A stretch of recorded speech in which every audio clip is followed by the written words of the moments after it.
that beat. Stick to the roof of your jamming mind.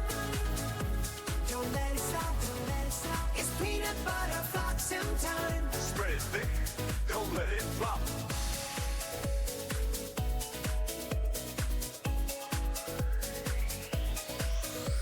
We're spreading on, Oh yeah, we're spreading on. Keep it creamy now.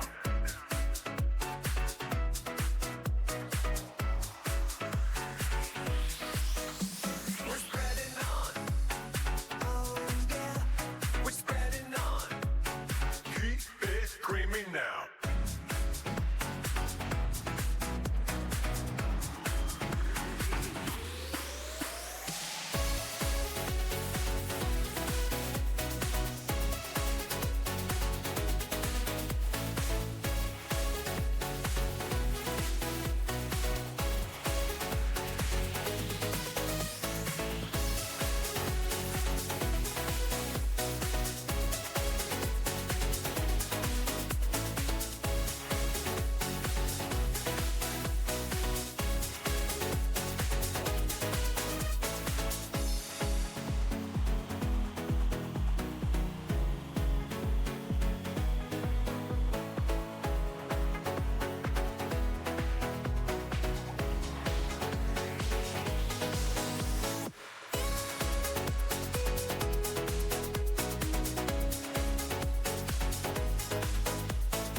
All right, what is up, everyone? Welcome back to the final refrain. We are in our quarter final matches. It's been such a great event. I am so excited to keep this rolling. We've got only 8 competitors left. One actually was knocked out yesterday, so we're down to 7. Another one's going to be knocked out today, but we've got an incredible match here between... Oh, where's my slides? There we go. Mikefuni and GJ999. Both of these players having pretty incredible runs so far, leading up to this match. Two very different decks, two very, very strong decks, and 2 players that have been doing awesome. So very excited to see how this goes. Let's take a look at our players one more time. We've got Mikefuni, US player here, doing tons of stuff this past season, especially because of this incredible deck, but also his skills. Bandola, the Archmage of the Spined Plateau. On the other side, we've got GJ999, again, a more Bandola action.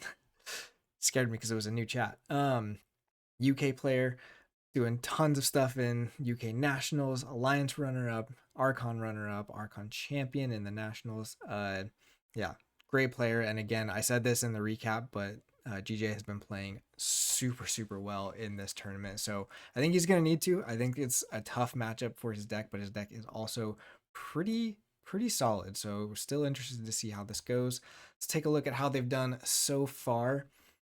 Yeah, GJ's been playing super well this tournament. I haven't gotten to see as much of Mike, but obviously to get this far, this tournament has been brutal, so anyone who's made it this far, definitely doing well. But, you know, all to play for here. We've got 2 Grim Reminders decks again. We've got Bandola on Mikefuni's side and then Painted AI. So Bandola doesn't need too much of an introduction.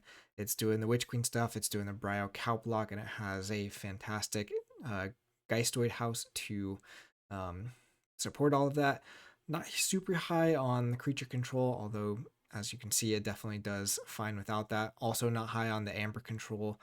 This deck is all about basically the different win conditions of what I just said. The Witch Queen can just combo off for tons of value, tons of Amber, and then the Bryo Cow block can lock out so many different decks because it just hits you from so many sides of just not letting you play really much of anything. And there's a lot of taunters and stuff to follow that up. So other side, we've got Painted AI, which is also a very high SAS Grim Reminder deck, also low on the Amber control, same expected Amber, same artifact control, a little bit higher on the creature control, which is good. We're going to take a look in a second on what options GJ has for dealing with that Bryo and Kaup. But this deck is so much about the combo, right? The wad kick combo. It is very, very good, very efficient at getting it set up and firing, taking down some other really scary GR decks already on the path here. So excited to see this, but let's take a closer look what they've done to get here. Both have not lost a game yet, so this will be the first game loss plus match loss for either of these players after today. You can see that Amber per turn 5 is pretty high, right? That's going to be that Witch Queen combo. Has gone off a couple times in these games. The 3.2 a little bit more normal, but the keys checked, not huge for either of these. Again, GJ's deck is doing the key abduction combos, and then Mikefuni's deck is kind of just winning because the opponent knows that it's over when some of these combos go off. Mikefuni's deck, you can see, also getting a lot more cards per turn. So GJ's is very, again, efficient at setting up the combo. And once the combo goes off, you're only playing 2 or 3 cards a turn because you're just doing key abduction and the targets. Whereas Mike's can do the really crazy turns with the Witch Queen where you're playing multiple witches multiple times in the same turn, blowing them up, bouncing back to hand, and then putting them back out.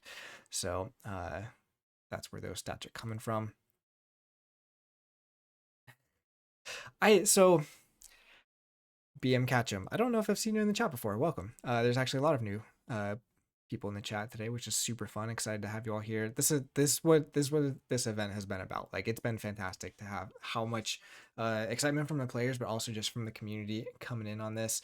Bandola is a terrifying deck. It's also a deck, a name that people know, but we've had a lot of those get knocked out already. Like, this tournament is full of names of players and decks that we all know, and a lot of them are not in here anymore. So it's anyone's games. Really quick here, we've got Bandola again. We've got the Geistoid has double Hallowed Eve, Winds of Death, Boo. It's setting up again. It's getting everything in the near discard, and then it's going to archive all of it with the Winds of Death. And then it's basically whatever makes more sense, whether you go for the Brio Kelp Lock or the Witch Queen combo to just burst for tons of Amber, which again, GJ's deck not having a lot of Amber control, we could see that be really impactful really fast. Other things like the Jervy are going to make it a lot more consistent. The Witch of the Eye, if that Witch Queen is out, can do all kinds of crazy things. And then the Unfathomable is really just doing a bunch of other control, especially with the Trawler. Trawler is probably not as big of a deal in this matchup, but in some of the other matchups, it's been huge. And yeah, Camerato's got it exactly right. There's a lot of decks with Boogeymen, but we've seen Boogeymen fall in this tournament, so we'll see what happens here. Looks like the players are ready, so I'm going to just go through this really quick. Like we said, GJ's deck also very efficient at setting things up. It's been very impressive, and again, I think he's played it very well. We've got the Boo, we've got the In Here Somewhere, Junk Restoration, double Winds of Death, so a little bit more consistent on that side. That's also going to be more of that creature control, try and deal with the Untamed turn if it happens. Also got to be careful, though, of when you actually give them back things like the Brio or the Kelp or whatever. We have some tools in the Mars, but you don't have the really big things like the Rebel. So not having that Rebel makes this a lot trickier to get some of those creature activations if the Brio is down, right? If the Brio is down and you have things like a Rebel, you can at least fight some creatures into it to get it off using those Rebel activations. We don't have that here, so you're going to really be relying on maybe having a Red Death already on the board, just playing enough actions in a turn to get it off, or I don't know. I think that's going to be probably the most significant factor in this game is if GJ can find answers to that Brio when it comes down, probably more than the Witch Queen combo, just because GJ's deck can win about as fast as a really big burst from a Witch Queen. If it doesn't come down till turn 3 or 4, GJ's deck is going to be winning on 4 or 5. So I think if it's a race, GJ's got a really good shot. If the Brio Lock comes down, I think it's going to be really tough because, again, we don't see the big creatures to be able to deal with it. We don't have the things you want to see like a Grim Reaper on this side, which can really easily take care of that. So I think that will be the uphill battle, but enough of that. Let's get into the game. Let's see. Oh, here's my... Get our password real quick.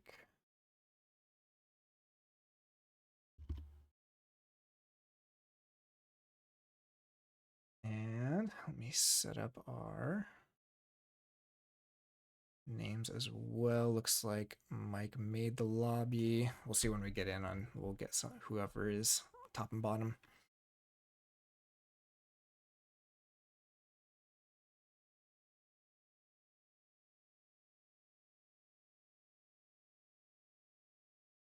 You think Bandola does well against Thrall locks? Yeah, I could see that too. Thralls don't deal with archives. That's something so I played a Thrall alliance at our store championship alliance here. Okay, so we got GJ at the top, so let me fix that really quick here.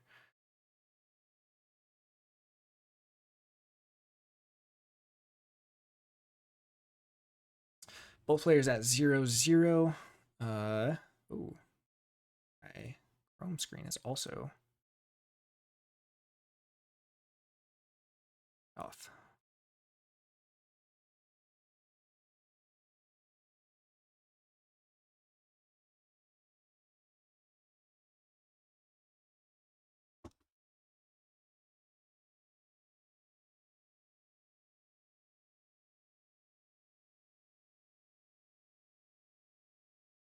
All right, GJ starting off with the haunted house, going to be getting haunted pretty quick here with that.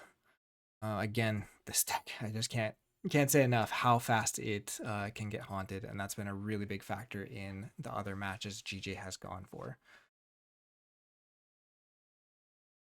We've got a Phantasmal Visit being played for the Amber there. Snippy having to come down and deal damage to itself and the Grim Reaper. So Mike just getting creatures out here to begin with. Wants to have some answers for GJ trying to do too much Mars stuff right away. We see a Rot Feast there. The Fangtooth is going to take care of the Snippy, or a Lost in the Wild will take care of all of it. Lost in the Wild, very good here. Not putting those creatures in the discard where the Winds of Death can get it. Instead, it's shuffling them back into the deck. And then we see that Dew Fairy getting taken out by the Fangtooth. There's the Reclaim. So that Fangtooth could have been a really good way of dealing with at least the Kaup or some of these other Witch cards when they come down. But Bandola, again, just one of those decks that has just about everything. Even if it's just a little bit, it has answers to almost everything. It makes it very, very tough to have a consistent strategy against it. And I am noticing my camera's just a little big. I'm going to shrink my face a little bit. Chat is also a little big, but we'll leave that for now. We do have the Haunting Witch down there, and then the Witch of the Eye getting put into the discard. So playing the Haunting Witch, but discarding the Witch of the Eye. Neither player is really close to, well, I guess we've got GJ getting haunted now within here somewhere. Mehmet is going to archive that in here somewhere. Let's see what else is discarded. We've got Veil, we've got both targets and one of the Winds. So GJ is going to be really, really looking for that second Winds to get these targets back. But that already makes it so tricky for Mike to know whether or not he can play his Winds, because that's a lot of value to be giving back to GJ here in a deck that already really wants to go into Mars a lot. But we see the Unfathomable turn here. Again, Mike is not haunted yet, so we're not going to get any Amber off of this Haunting Witch. Wakoli coming down, discarding the Echo Charge. There's the Kaup. There's the Echo Guardian to guard it. So already GJ's creature control is going to be challenged, and the Bryo makes that way, way harder.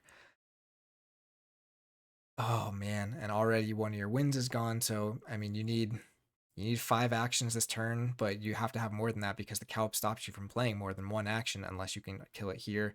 This taunt, yeah, this is a pretty bad case scenario. Yeah, we were looking at that earlier, Snoopy, that both of these decks have not dropped a single game in this tournament yet. And now one of them is going to get knocked out completely. Which is just the nature of this this event, right? It's brutal. All right, so we see the first creature going down to the Bryo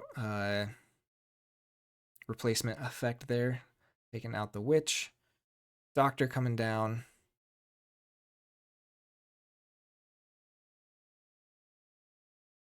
GJ does not have Snippy or a Reaper, unfortunately. Gonna make it very, very tricky to deal with this. I don't see too many options. Can't do much more outside of playing the Doctor here. Mars first can't do anything, so really You just have to hope Mike doesn't play any more creatures here so that you can at least take out the Calp next turn and start having a little bit more freedom to play more. But GJ does get the check here again. Bandola does not have a ton of Amber control, although the Wycolia is already going to stop it, and we do find 2 more creatures for Mike in Unfathomable here. That is, I mean, this is a nail in a coffin for a lot of decks. There are very few things already that can deal with this. Again, you really want to need some of that creature-based control, and Painted AI just does not have that. Yeah, and even if you kill this Gatewatcher, that's going to kill some of your other stuff. So if you have the Geistoid turn, you can at least fight the Echo Guardian and then play an action, get rid of the Gatewatcher, play another creature, maybe do some keep gaining Amber with the Haunted House. But this is a pretty bad situation for GJ, unfortunately. Mike just finding so much Unfathomable, and all the creatures too. Not seeing any of the... I mean, there's a lot of creatures. There's a lot of Unfathomable creatures in this deck. Yes, this is a very bad situation. Welcome in Ilu and Good. Good to see you all here. Yep, this is just game 1. Both 0-0 at this point, so... GJ, not giving up yet. Kind of just do whatever you can here. Try to deal with some of this. There's an argument for maybe fighting this one off so that your next creature, they need to kind of try to fight off. But I guess the one thing we didn't look at is if there's any pips that would help. But I think most of these are discard pips, so I don't think you're really getting a whole lot. Maybe some capture pips. We do have a damage pip on the Mamet, but that's already been played. Yeah, so we see the Harvest Skimmer fighting into the 1 Echo Guardian, and then we're playing a action to get rid of the Guardian, or the... What is that one called? Gatewatcher. But now Mikefuni going into a Geistoid turn, getting some more creatures on the board, doing some capturing here with the Hollowed Eve, but not doing too much else. So Hollowed Eve hitting Trawler and the Witch Queen here. But again, oh, and the Winds of Death is gone for Mike. I don't think there's a reason. I mean, like, this is all on GJ to deal with this board at this point. Mike can basically just kind of keep reaping, keep doing stuff. Okay, Snoopy's got the only damage pip is on the Mamet. Okay, but you're going to just keep doing it. So we get the Reaver down, and again, not a bad body. Is big enough to take out the Calp if it's not dealt with here. And then just slowly picking off the creatures from the side. Still gaining Amber. So, I mean, it's still a bit of a race. We do see that Scoobu in the discard now, along with Winds of Death and Ecto Charge. So which of the Spore? So this is the other thing you want to be looking at, is if you have some of these scrap effects where you can actually deal damage to kill something like the Calp. But that one got... how did that one get milled, actually? Oh, off of the Ghost Tree.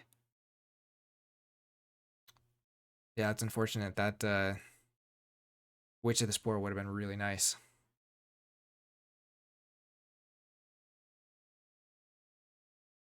It is good in this matchup, unless it gets discarded by another card when it's not in your hand.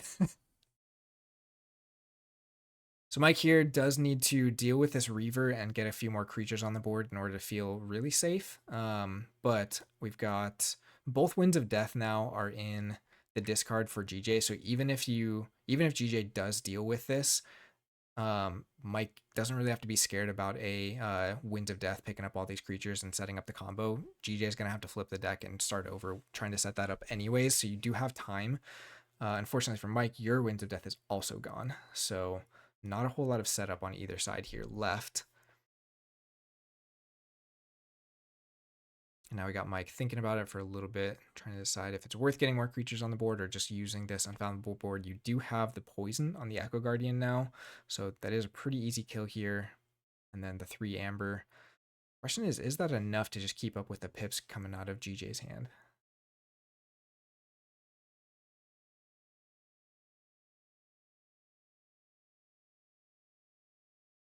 Take a look at the art, discard one more time. So we do have the Key Abduction in there as well. Okay, so we do see the Unfathomable Call. We're just going to fight off the Reaver, do some reaping, and that'll be it. So what is Mike still sitting on here? I've seen a decent amount of the Geistoid go already. We might have some more of the Unfathomable actions left. There's not too many creatures left. We haven't seen either Germinator yet, though, right? So we do have both of the Germinators, which are also very good. You can kind of put some of these cards back on the bottom of the deck. Trying to really set up for that later draw. So I guess it's mostly Untamed we're looking at, but I mean, there's been some Untamed too. The Witch Queen already being gone kind of makes it a little bit difficult. Jervy could get back some good stuff. There we see Haunted House getting some Amber, Invigorating Shower, and then the Kangafant actually going to slow down the Reaping going on here. So Kangafant, not too bad, especially with the Portal Guardian being gone, or Echo Guardian being gone now. You don't have the poison to deal with it. Oh, but the flip happens, and now Mikefuni's got the double circle of life to just burst like crazy here. Plays the Grave Pixie. So at this point, we're giving up the Bryo, but it might be too late for GJ to respond again. GJ's deck not having a whole lot of Amber control. Really is going to depend on what kind of, really the Mars is what you're wanting to draw into, but you have to deal probably another Untamed turn just to deal with the Bryo. Discarding the Jervy here to archive the Ecto Charge just to make sure that there's even more threat going on. We've got a Witch of the Dawn going on the other side of Bryo this time, just going to get that Haunting Witch down to make everything even more of a threat. So now we've got the secondary threat of just the crazy Untamed Burst here, even without the Witch Queen. Is interesting to note, again, there's so many options you have with this deck. Did not archive the Witch Queen, just archive the Ecto Charge, knowing I only need a couple more Amber, even if they kill this and have a little bit of Amber control. I don't know that there's much in Untamed here. There might be a Capture Pip or two, but no Murmooks or anything to really do that side of it. So I think this is a really tough spot for GJ.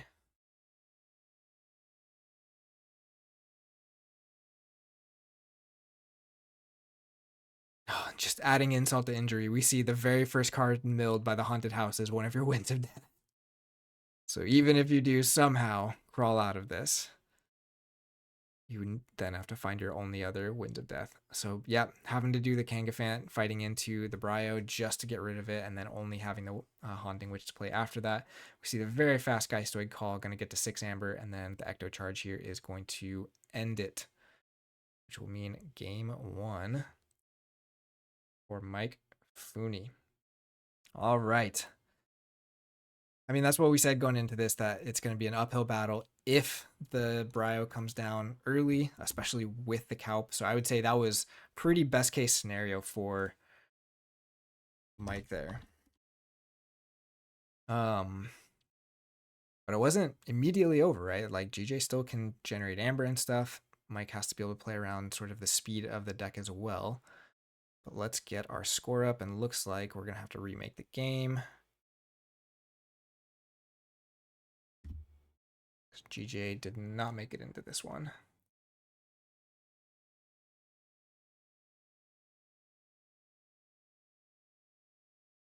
Yeah, we'll have to start a new game here.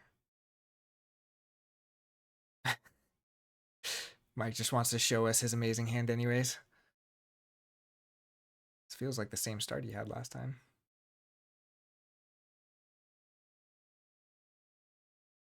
There we go. Okay.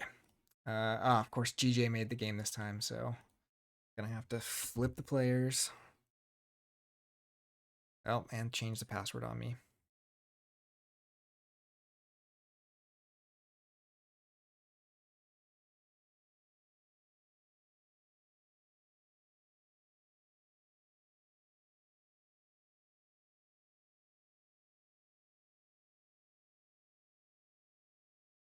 Okay, we're in, but I think we are gonna have to switch top and bottom player.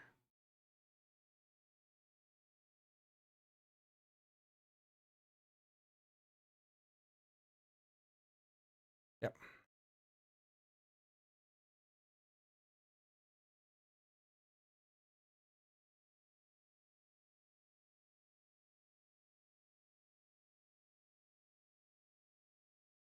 All right, we are on to game 2. Oh, right.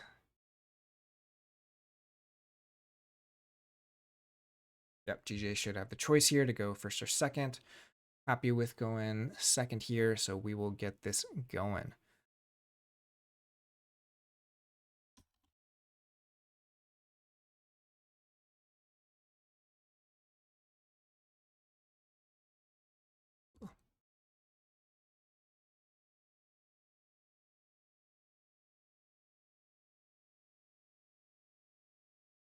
I mean, that's just what's so crazy about Bandola, right? Is we see the artifact control, we see the lockout potential, we see just the burst and Geistoid being able to do the key cheat right at the end there. It's a very difficult deck to counter. It's not impossible to beat, but it's tough. It has a lot of answers and a lot of threats. GJ starting off here with a terrible teammate. It's going to discard him a Met.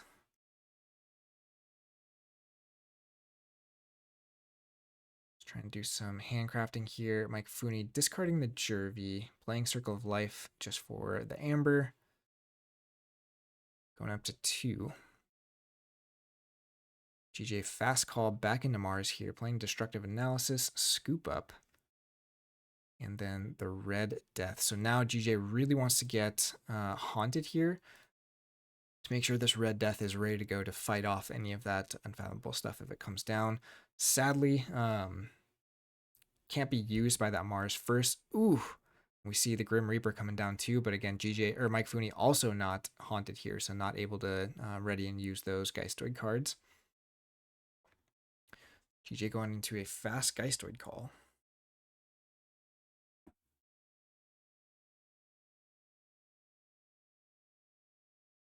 Got the Junk Restoration. It's gotta feel so good to actually get effect out of your actions after that last game, especially really good ones like Junk Restoration.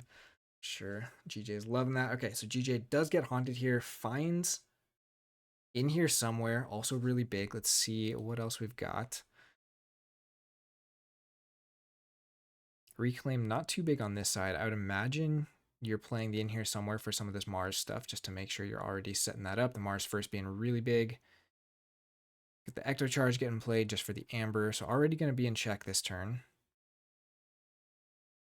Although you are probably going to lose your Red Death to this Grim Reaper.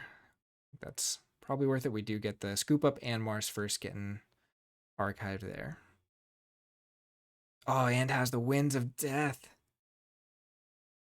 That's huge. So Mikefuni does get the Jervy and another, let's see, the Dew Fairy. Oh, I guess it says it on the Winds of Death, doesn't it? Harvest Skimmer, Dew Fairy. Oh, and then the Wycolia. Grave Pixie. So interesting, but pretty aggressive here. RD5. Yeah, giving Mike Jervy is scary, especially if he has Witch Queen in hand. That Jervy, the scrap effect on Jervy is good, but the like it entering play ready is just so terrifying. There's maybe a world where you don't actually play this Reaver, just to make sure that you can't Witch Queen combo next turn without some of the extra. Oh, was it archived already? That's a good catch. I might have missed that. Let's see, where was that? Oh yeah, I just forgot Jervy can archive itself. That's a weird one. So that was already in play. But we do get an Unfathomable call here. So one of those Germinators that we did not get to see last game. Just doing that to flip the Red Death on the bottom of the deck and then discarding a Trawler. Yeah, scrap effects being able to affect the same card is kind of crazy. Especially for a card like Jervy when you also have Witch Queen in your deck. But five archives for here. First key going to GJ here. Again, like I said, this deck, 1 or 2 more turns and that key abduction is ready to go. So all you have to do really is dodge Brio for another turn or 2 and you're probably set. Do you see the Waste Knot for some extra draw there on the Reaver? Rot Feast for just some Amber. Fangtooth coming down, going to take out this Germinator, which again means less ammo for the Brio if it does come down.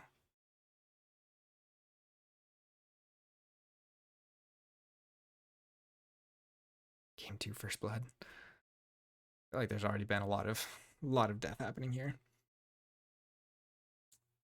Does get some amber off the Rot Feast with the Witch of the Spore discard, discarding Kangafant there, getting to 5, so not quite check for GJ, but again, this turn is going to be so critical for them. We do see the Boo into Winds of Death for Mike, but that does put more archives into GJ's hands as well.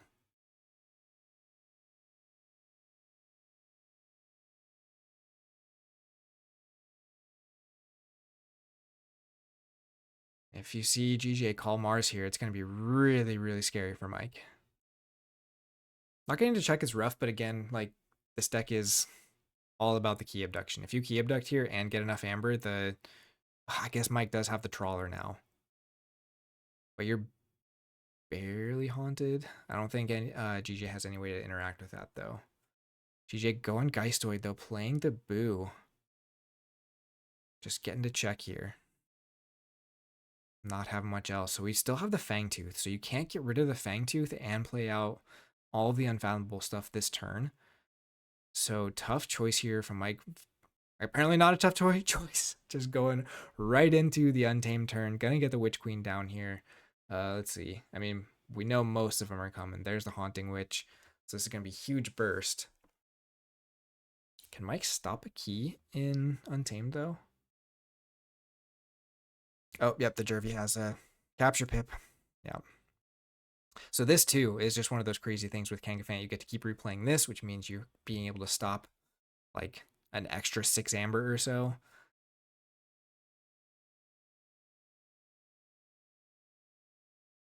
And this Mars, again, doesn't really have a board clear either, so GJ basically has to have the Mars combo. I don't know if you have to have it this turn. You probably do.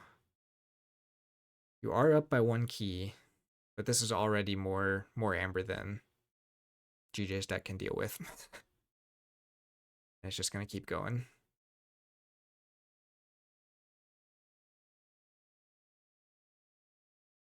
So we could try and watch what all Jervy is bringing back here, but needless to say, there's just tons happening. Tons of amber getting generated. Yeah, good call, Cat Marrow. If you don't start it this turn, then the Bryo stops you next turn, so you need to get your key, get a board presence, be able to deal with the Bryo next turn.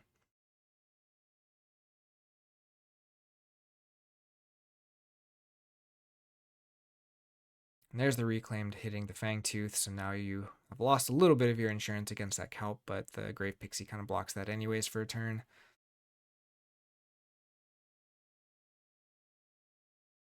Oh, and there's the Witch of the Eye. Oh, I guess we've had the Witch of the Eye a couple times already.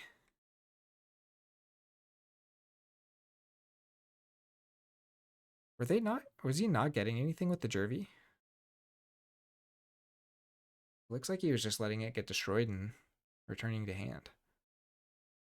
But his hand's been getting bigger, right?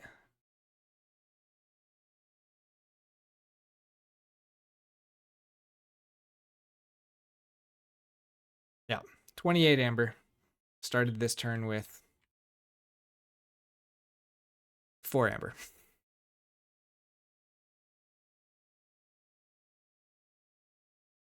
Yeah, that's fair. It's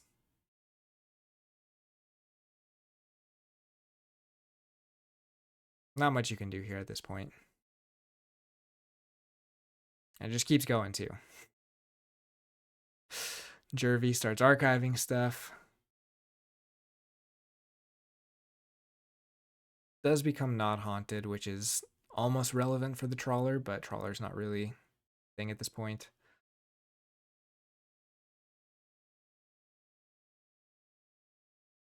Yeah.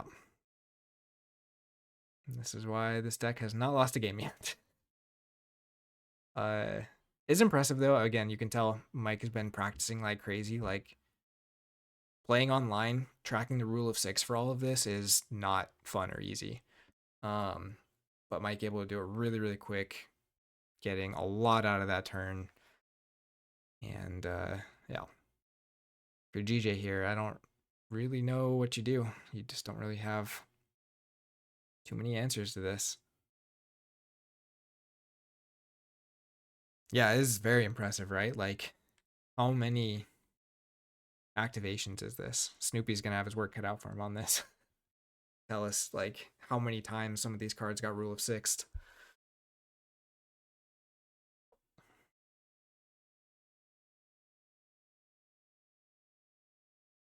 So again, a 29 amber generated turn, 15 cards in hand, 4 in archive still.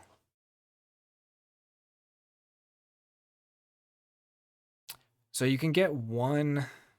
Yeah, you're right, Roy. You can get one key abduction this turn. We do have the scoop up on the Witch Queen, which is yeah, something. But if the Brio comes down next turn, your Mars doesn't have really a way to deal with that, is kind of the problem. Although a Red Death does help, except like Catmero was saying, it's gonna get exhausted probably. So if GJ has the key abduction here, which they took their archive, so I'm kind of expecting them to. This is about the best case scenario, but we're seeing second target discarded, so does not have it. Does have the Mars first. Oh, maybe still has it. 9 amber. I mean, if you can get a lot of amber this turn, you might be still kind of okay.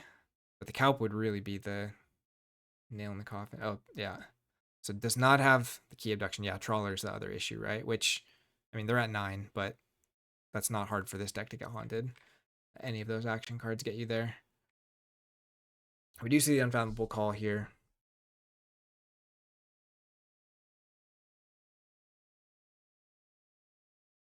There's the Dredge getting haunted. Brio comes down.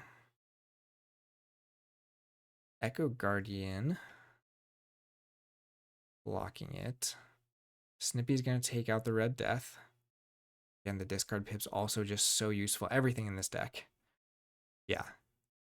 Yeah, I think the one thing I didn't see, and I could go back and look, is if the... Oh, there's the Kelp. I was going to say if that also got archived, but that was almost everything. All but a few cards were in the discard, so... Yeah, and then the Ecto Charge. I mean, it's going to be a tough one. There's the Dirge of the Deep for the exhausting. Covetous Hema, so going to spread that capture out a little bit. And GJ just concedes here, knowing it's done. Very, very brutal. That's Bandola. Again, I think it's hard to say if that's like that felt more of like a standard game for Bandola, which is still insane.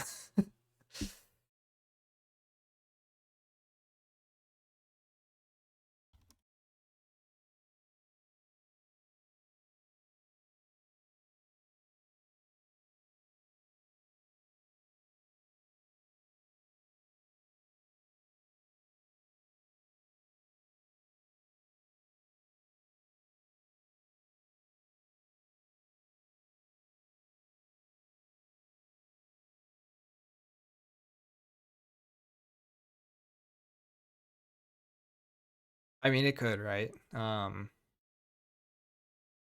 It's a yeah. GJ's deck also. I mean, so like in one sense, both of these decks would be considered to be degenerate Grim Reminder decks, but Bandola is not Alliance tier. Takes too many turns to set up. I haven't seen what new Alliance looks like anymore, but from our store championships, all 6 of us, Bandola probably would have been fine. But can't wait to see what people are cooking up with the new restricted list because it is not very restricted.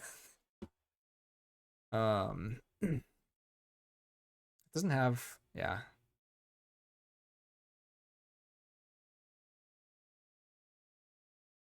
Not Premier Alliance. All right, so let's see. We've got, just go ahead and finalize the scores here. Mikefuni taking it 2-0 with Bandola. Win turn, winner bust. I mean, yeah, probably. We'll see what happens with that. But anyways, again, like we said on the chat here, huge thanks to GJ. Been a fantastic run. I think he's played super well.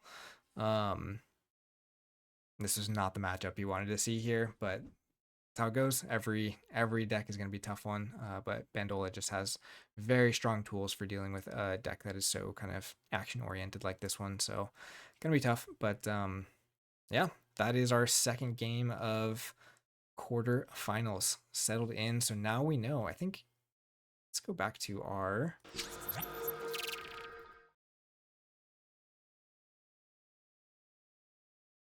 okay. So we have two on opposite sides that have been determined. We've got Mikefuni moving up into the semifinals here, and if you haven't seen this one, I won't spoil it.